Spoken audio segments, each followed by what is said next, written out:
صرف chief justice صاحب سے as head of institution time مانگا تھا کہ ہم کچھ امور پہ آپ سے بات کرنا چاہتے ہیں، جس میں یہ سارے ایریاز جو تھے کور ہوئے۔ ایک خوشگوار ماحول میں، کوئی عدالتی مقدمے میں آئی ایم ایف نہیں گیا، نہ انہوں نے کوئی سی ایم فائل کی ہے۔ انہوں نے عدلیہ کے سربراہ کو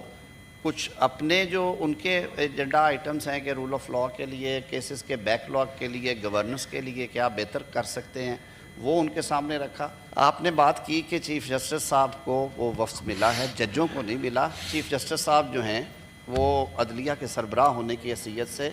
کچھ ایسے فنکشنز ہیں جو وہ پاکستان کی عدلیہ کے سربراہ ہونے کی حیثیت سے ڈسچارج کرتے ہیں،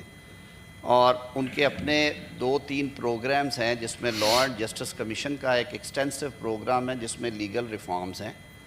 جس میں رول آف لاء کا ایک پروگرام ہے جو کہ لاء اینڈ جسٹس کمیشن چلاتا ہے، جس میں جوڈیشل سسٹم کا جو بیک لاگ ہے اس کو دور کرنے کا ہوتا ہے۔ اور ان سارے پروجیکٹس کے لیے ای اے ڈی کے ذریعے اکنامک افیئر ڈویژن کے ذریعے حکومت پاکستان مختلف ملٹی لیٹرل جو آرگنائزیشنز ہیں ان سے گرانٹس یا ایڈز بھی لیتی ہیں۔ انہی پروجیکٹس کے حوالے سے اور کچھ مہربانی رہتی ہے۔ ظاہر ہے آج کل جو سیاست کا جس طرح کا معاملہ ہے کہ چٹھیاں اتنی لکھی جاتی ہیں آئی ایم ایف کو، اور ان میں حال پکار کی جاتی ہے کہ عدالتوں میں یہ ہو رہا ہے اور فلاں پہ یہ ہو رہا ہے، تو آپ اس پہ ایکشن کریں۔ اور یہ بات آن ریکارڈ ہے، میں زبانی نہیں کر رہا۔ ہمارے دوستوں کی طرف سے آئی ایم ایف کو لاتعداد خط بھیجے گئے ہیں اور بارہا بھیجے جاتے ہیں کہ جی آپ اس پہ کچھ نہ کچھ تحرک کریں۔ تو اس بیک گراؤنڈ میں انہوں نے تھرو پراپر چینل صرف چیف جسٹس صاحب سے as head of institution time مانگا تھا کہ ہم کچھ امور پہ آپ سے بات کرنا چاہتے ہیں، جس میں یہ سارے ایریاز جو تھے کور ہوئے۔ ایک خوشگوار ماحول میں، کوئی عدالتی مقدمے میں آئی ایم ایف نہیں گیا، نہ انہوں نے کوئی سی ایم فائل کی ہے۔ انہوں نے عدلیہ کے سربراہ کو کچھ اپنے جو ان کے ایجنڈا آئٹمز ہیں کہ رول آف لاء کے لیے، کیسز کے بیک لاگ کے لیے، گورننس کے لیے کیا بہتر کر سکتے ہیں، وہ ان کے سامنے رکھا۔ چیف جسٹس صاحب نے جو انیشیٹوز لے رکھے ہیں لاء اینڈ جسٹس کمیشن میں، اس کے بارے میں ان سے ڈسکس کیا۔ جو نئی اسکیم ہے انڈر دی 26 کانسٹیٹیوشنل امینڈمنٹ، اس پہ تبادلہ خیال ہوا کہ اس میں آل انکلوسیو ہے، اس میں پارلیمنٹ کو بھی حصہ دیا گیا ہے، اس میں ججز بھی ہیں، اس میں سول سوسائٹی بھی ہے، اس میں بار باڈیز بھی ہیں،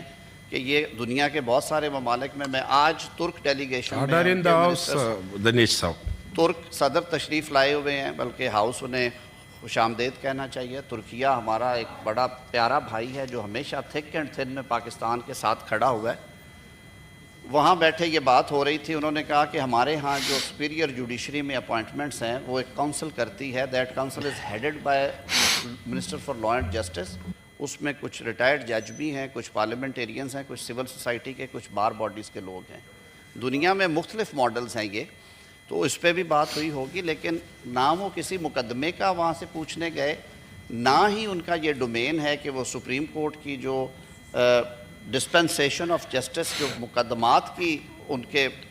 میرٹس ہیں ان کے اوپر بات کریں، بلکہ لاء اینڈ جسٹس کمیشن کے چیئرمین کی حیثیت سے چیف جسٹس پاکستان، میرے سے زیادہ آپ کو اور علی ظفر صاحب کو پتہ ہے کہ وہ ایک پوری اندر ایک باڈی ہے لاء اینڈ جسٹس کمیشن کی، بلکہ اس دفعہ انہوں نے اس کو جب ریکانسٹیٹیوٹ کیا ہے تو انہوں نے بار کونسلز اور پارلیمنٹیرینز کو کہا ہے کہ آپ اپنے نمائندے مقرر کریں تاکہ عوام کے جو اصل مسائل ہیں حصول انصاف کے لیے اس میں بہتری لائی جائے۔ اور پاکستان کی جو درجہ بندی ہم سنتے ہیں کہ کبھی عدالتی نظام 127ویں پہ، کبھی 119 پہ، کبھی 132 پہ، تو اس حوالے سے وہ ملاقات تھی۔ میں نے کہا میں آپ کے سامنے وضاحت کر دوں، میں لیڈر آف اپوزیشن صاحب سے اس لیے معذرت خواہ ہوں کہ جواب مانگا گیا تھا، میں نے جواب پیش کر دیا، اس لیے لیڈر آف دی اپوزیشن